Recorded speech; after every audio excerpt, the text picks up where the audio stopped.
Welcome to the Long Strange Trip. I'm Josh, the host of the show. We're going to dig into 6 areas together, finding real work-life integration instead of that brutal 95-5 split too many business owners live with. We're going to approach retirement as an actual reinvention rather than just stopping work. And we're facing death honestly and avoiding PTSD around it. We're also building resilience when life throws us curveballs. We're sharing wisdom across generations.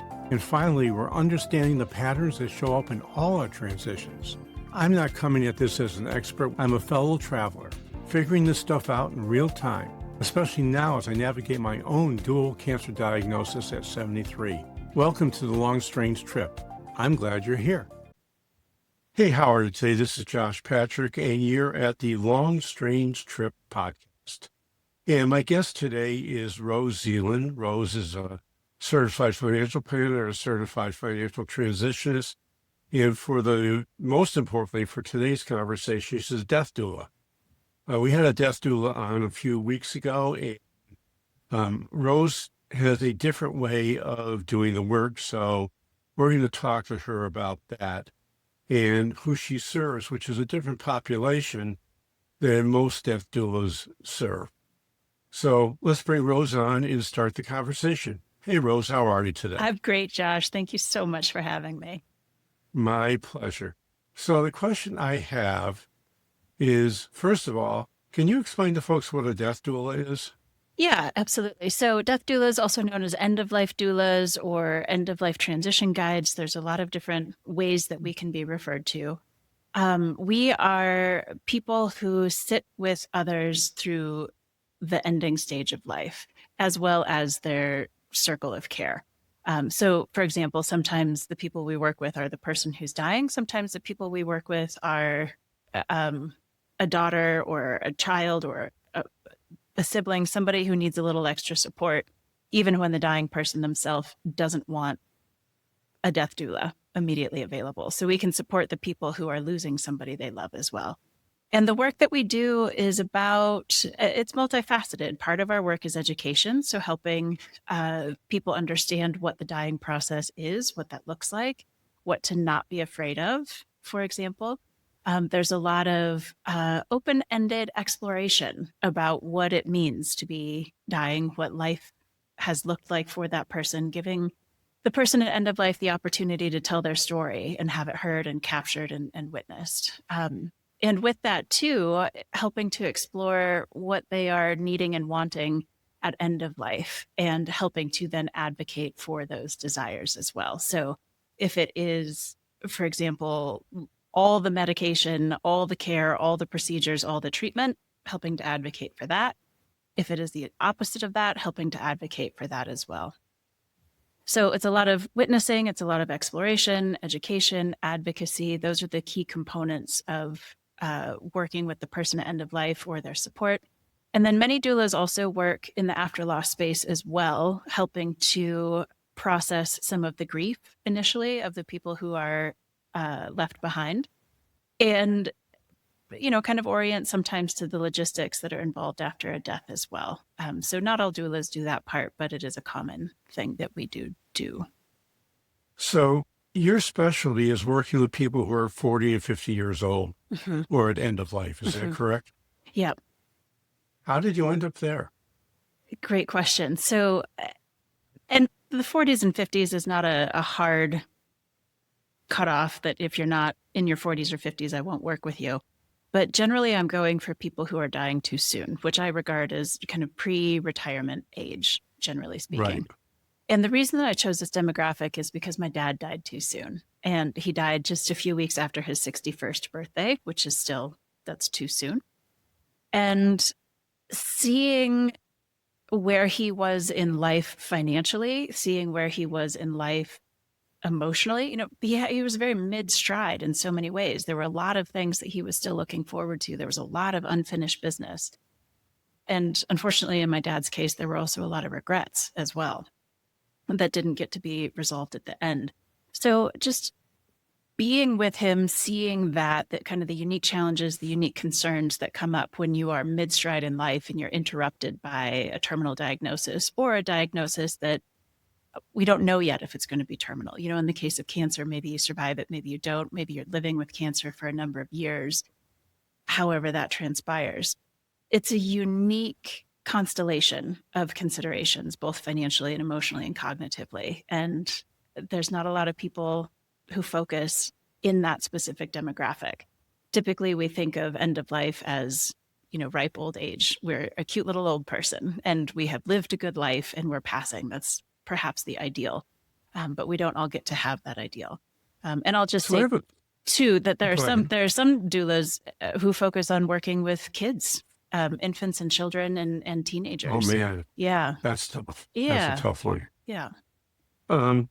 So you mentioned your dad had a lot of regrets before he died. Mm-hmm. Do you think he had a good death?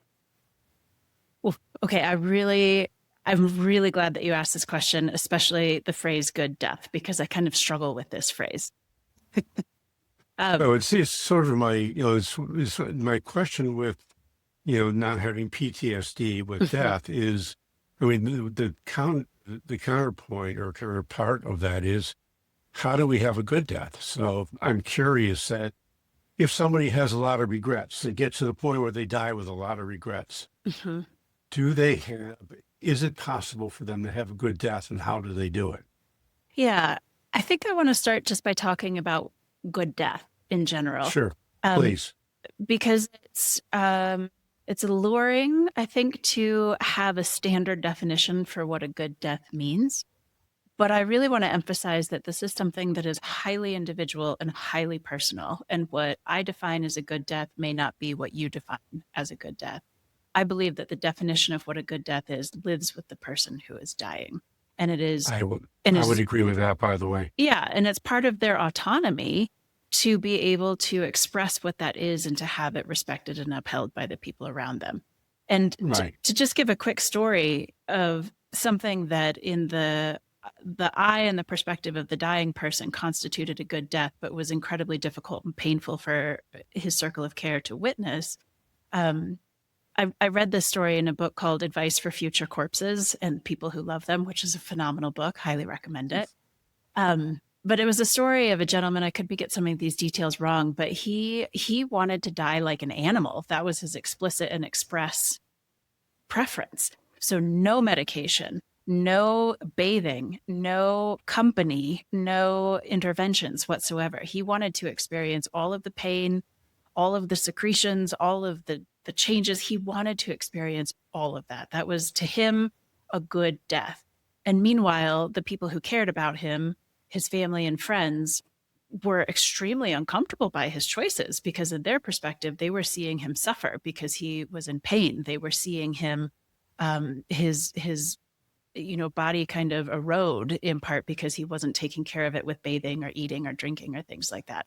So there was this dynamic that existed between the circle of care that was trying to impose pain management and cleanliness on him, and he didn't want any of it. So I like to bring that up because it kind of widens the field and definition of what it means to have a good death. What was a good death for him? But the question I would have about that, did the family have a discussion about this before he got into the final stages of life? No. See, that's where the challenge comes in, I think, is that a good death really requires, and a good death for me is just not the person who's dying. It's the wider group that is close to the person. Could be just family, could be family and good friends. For this conversation, I would say just family. And I think it's really important, and maybe I'm wrong about this, but I think it's really important for the person who's going to die to have several conversations with their family about what that means for them. Yeah. And to listen to what the family is saying about what they think about the person. It's a guy named Tom Dean, who I really like a lot. He's written a book called Every Family's Business and Willing Wisdom. He wrote a third one, I can't remember the name. But Willing Wisdom talks about doing wills and having conversation with the family about what's in the will before you die, well before you die, and have family meetings every year where people are allowed to, voice their opinion about what you're going to do with your money, because at the end of the day, it impacts them greatly. Hmm. Same thing with how you're going to die. Yeah. Um, and in my opinion, yes, he had a good death the way he felt, but his family probably feels a whole different way about it. Hmm.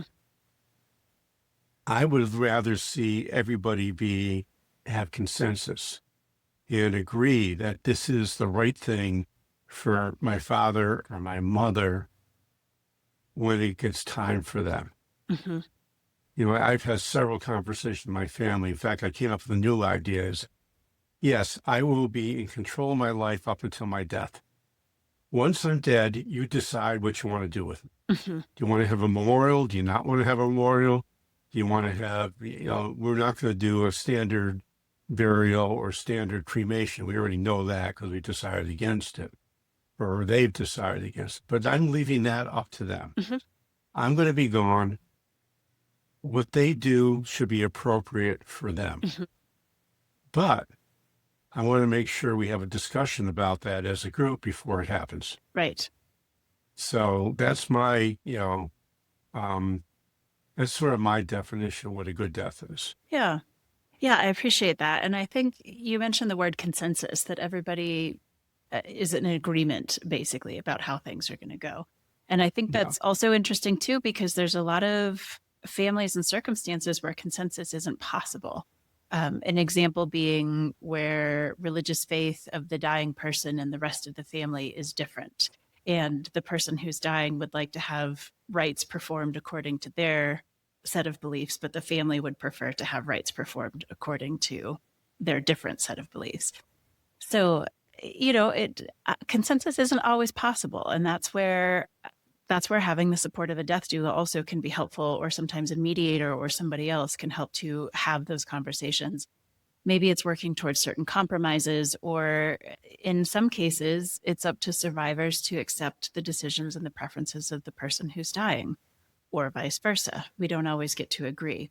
And understanding is the goal. Hopefully, that's an ideal situation, perhaps, to at least be at the point where I can understand why this person wants it, and I can accept that and I can support that, even though I don't agree with it. That would be kind of a very evolved way to go about managing those differences.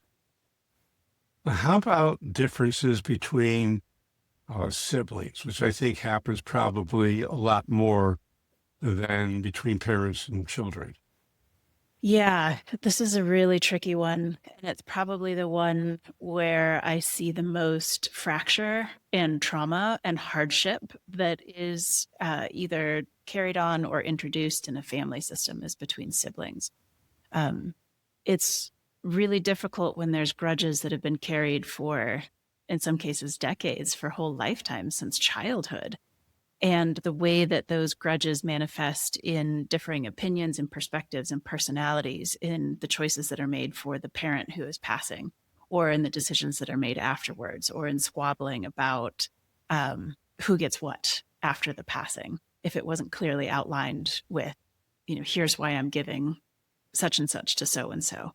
So yeah, siblings can be really, really tricky. And again, that's another area where there may not be consensus, and it may be difficult. So when there's not consensus, how do you do the cleanup after the event happens? Ooh. Yeah, that's a great question. So, and I'll say too that both in the position of financial planner and death doula, there's going to be an element to the cleanup afterwards that is beyond the scope of the skill and training that we have to provide. In some cases, it may require mediation, it may require coaching or therapy. And unless the death doula or the financial advisor is trained for that, it, the best we can do may be a referral to somebody who can help that person. But what Well, is I'm glad you said that, because in my experience, people in the life coaching world, which I kind of put this in, often go past what they should be doing when they should be referring out to therapists or mediators. Yeah. I find it really disturbing that there are people out there doing stuff they're not qualified to do, and they often do more damage than good. Mhm. Yeah, having boundaries around the scope of what you're doing is quite important. And I think so as far as my role and the way that I would help somebody in that situation, it's primarily about listening and validating what the person is saying, trying to create an environment in which they feel heard and seen. And it's not my place to impose judgment on whether what they're seeing or feeling or thinking is correct or right or wrong. It's just to allow them to say what they need to say, to express the hurts, to acknowledge that, normalize it to some degree. And then I do have some degree of training in somatics, which is an approach that kind of tunes in with the body. It's a very trauma informed way of working with somebody. So there Mhm. are some very, very basic exercises that I will use from, simple breath work. If somebody is like, if I can see that their nervous system is clearly in fight, flight, freeze, or fawn, simple breath work techniques, simple like tapping techniques, simple things to in the moment kind of help that person regulate their own nervous system to kind of bring them back to a place where they have access to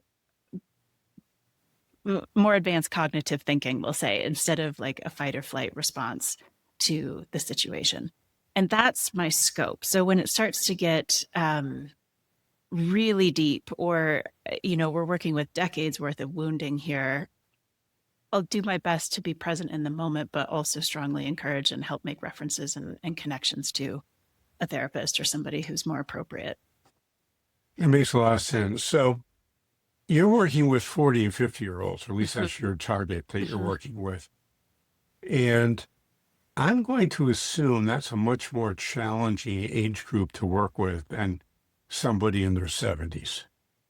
Only because you probably have a spouse you've not been with for 40 or 50 years, and you likely have young children. Mhm.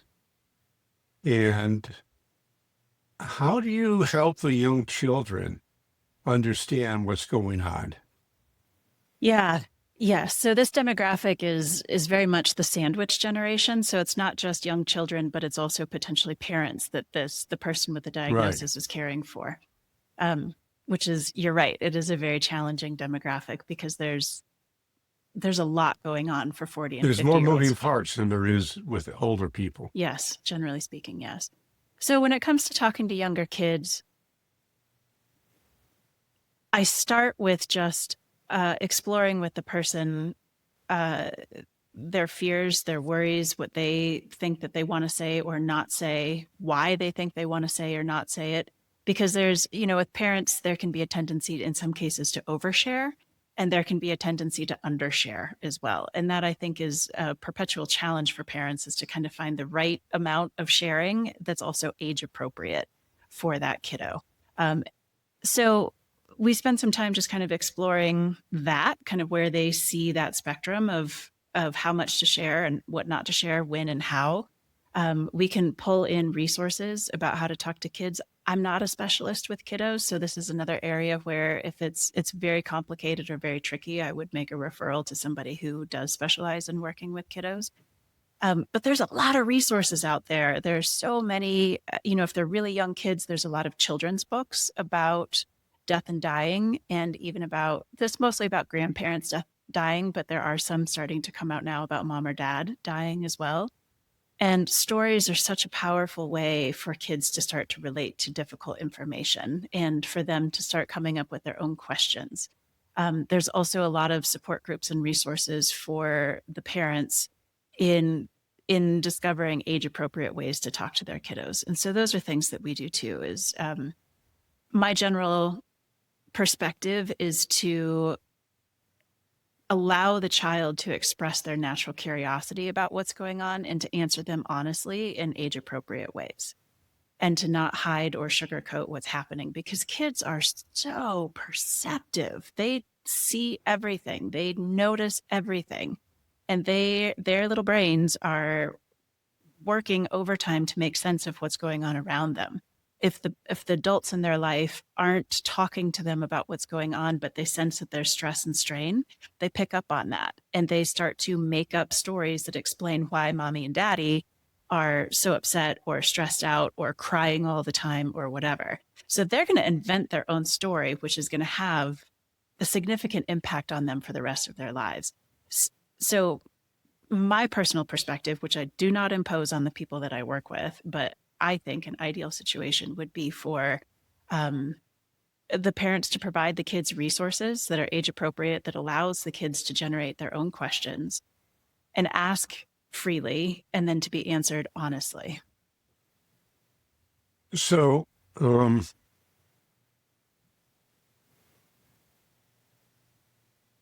what somebody who is my age, I'm 73 years old, Mm-hmm. and they get a terminal diagnosis and they have a conversation with somebody. It could be a healthcare provider, could be a palliative person, it could be a hospice person, about the difference between a medicalized death and a non-medicalized. Mm-hmm.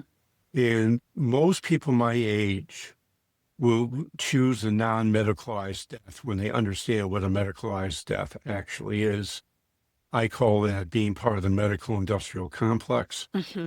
And it's not a fun way to die. Mm-hmm. It just isn't. Mm-hmm. How about with people in your demographic, the 40s or 50s? Are they more inclined to do everything possible, or are they or are they inclined to say once they learn what medicalized death means, if they learn it? And most people never learn it, Mm-hmm. which is a challenge. Yep. Um, do they decide to go with that? Do they decide to do a natural death of some sort? And by the way, natural death can include pain management. Correct. Yep. Yeah. That's a great question, and it really varies. I think if there were to be a trend or what's most common, I would say that it is individuals fighting for their life up to a certain point, and then sometimes allowing or accepting death at that point, and others continue to fight until the very end. So one of the things that I do with my clients is we spend a lot of time talking about what quality of life means to them and defining it, and also marking out milestones for when there start to be significant departures from quality of life. And the tricky thing about humans is that we're really good at redefining things and moving the line. So if today, right now, in my perfectly healthy state, I define quality of life like this, and then I get into a situation where I have encroached upon my definition of quality of life, I might be inclined to move my definition a little bit over here to adapt. That's one of the most brilliant things about being human. So that's part of our conversation as well. What is quality of life to you today? And when we start to encroach upon that, how do we want to make decisions? And how do we want to do self-inquiry and inquiry with our people about whether or not we're going to move the line or we're going to hold the line on what quality of life is? So we do a lot of exploring of that idea. And this is the other role of the doula as well, is to educate around what a medicalized death means and to talk about that explicitly, to say, so would you want this if it means this? Or, and talk about what scenarios look like with the medicalized death when you have the full like intubation and CPR and all of the drugs and everything that are pumped in you to try and keep you alive. Yeah, you're right. Most people don't understand what an incredible impact that has on the body. I mean, it's painful. Their ribs are broken. It upsets all these delicate systems that we have. It can make living even harder. And it significantly compromises quality of life in many ways. And some people recover from it. And some people don't. Well, they do. I mean, it's the difference between, somebody who's 73 years old. I would have to question whether they really should have a medicalized death. Mm-hmm. They should have a natural death, Mm-hmm. even if it means they die early. Mm-hmm. Because at 73, you've lived a life. I mean, yes, and that's my opinion, and I should not put that in front of other people, which I don't. But it's my Mm-hmm. sort of my own opinion is that I can't think of anything worse, frankly, but that's just me. Right. There are people out there that consider a good death everything that can possibly be done. And, if someone is highly religious, that's likely going to be their choice, especially with certain religions in this country. Um, for example, a friend of ours died recently, and she should have died 2 years ago. And she could have done it 2 years ago if she wanted to. But because of her religious beliefs, she held on to the very end and did everything that was possible. I don't think she had a good quality of life at the end, but that's just my opinion. But she got what she wanted, which was what's important. Correct. And that's the thing that we don't often, I find as advisors, we often play the expert role of knowing what our client should do. And we tell them that's what they should do instead of listening and helping people get what they want. Yes. It's one of my biggest complaints about it. I have a long story about an ESOP once where all the advisors were talking for what they wanted. And I finally opened my mouth and said, hey, that's not what the client wants. The client wants this. What you want will guarantee doesn't get X. So, and I've watched for this for years since that particular experience. And I find that experts often will say, here's my expertise. It's the thing I know. It's what I'm going to try to shove down your throat. Whereas a generalist will have a wider, a death doula basically is a generalist. Is that you have a very wide base of knowledge, and maybe not be incredibly deep, but enough to know what you're talking about. So you're more likely to not try to drive a solution for somebody you're working with. You're more inclined to say, what can we get that the solution works for the client with all the things that I've known, that I've learned over life? Does that make sense? It does make sense. And it also speaks to something that's really important to understand about the work of a death doula. So the training that I have received, I have worked with an organization called INELDA, which stands for International End of Life Doula Association. And the core training and the certification program is all about developing our capacity to show up for our clients agnostic, meaning that we need to have had evaluated our own beliefs and biases around what a good death is, or the shoulds, or what anything should look like. And any opinion, any belief, any preference, like those are all biases. And part of the work of being a really good death doula is to self-examine and to try and uncover as many of those biases as possible so that we can intentionally check them at the door and show up without agenda and without any type of leading for the client, and just allow them to self-lead and support them with the resources that they need to do that. So whether that is really good questions that open up self-reflection and self-inquiry and help them go a little bit deeper in that, whether it's providing educational resources that help them make informed choices about what it means to choose this path or that path, that's the role. It's the support. But a death doula at their finest is not going to have an outcome, an ideal, a goal, an agenda for a client other than just to be present and support them. And that, like you just said it so beautifully, because this is one of the things that I've really been confronted with in my own training about how difficult it is to self-examine and to be aware of your own biases and perspectives, and then how to not impose them upon anybody else. It's really hard, especially when you come from a financial planning background. I've got about 14 years now under my belt, where I'm literally hired by people to give them advice. People hire me to tell them what to do, or that's the perception, right, of the work. And then you have the death doula work, which is without agenda entirely. Financial planning, heavy agenda, lots of check boxes, lots of checklists that we have to work with. So that's part of what makes my work so interesting and challenging, is to kind of stand in both of those spaces simultaneously. And it's just find it so compelling. And then I think coaching kind of falls in the middle of that as well, where it's still about helping the client discover what's important to them and help them remove the barriers in their life that are preventing them from accomplishing what's important to them. But it's all client directed, all client led. So, Rose, unfortunately, we are out of time. Oh, shoot. I wish we had more time, because I was about to go into a conversation with you about financial planning without an agenda. Because that's how I did it when I was doing it. I was of the opinion that clients had all the answers. I just had to have the right question. Right. So, how would people find you? Because you're fascinating and you do something that's really, really unique. And I'm hoping that some of the folks who are listening to this podcast will look you up. So how would they do that? Yeah, thank you, Josh.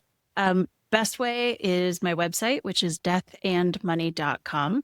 I'm also on LinkedIn. That's the only social media I do. And on my website, deathandmoney.com, you can sign up for a newsletter. I put it out once or twice a month. It's called Threads of Insight. And in it, I have different essays that explore the intersection of money, meaning, and mortality. So education and my website, LinkedIn, and my newsletter. Those are the best ways to get a hold of me.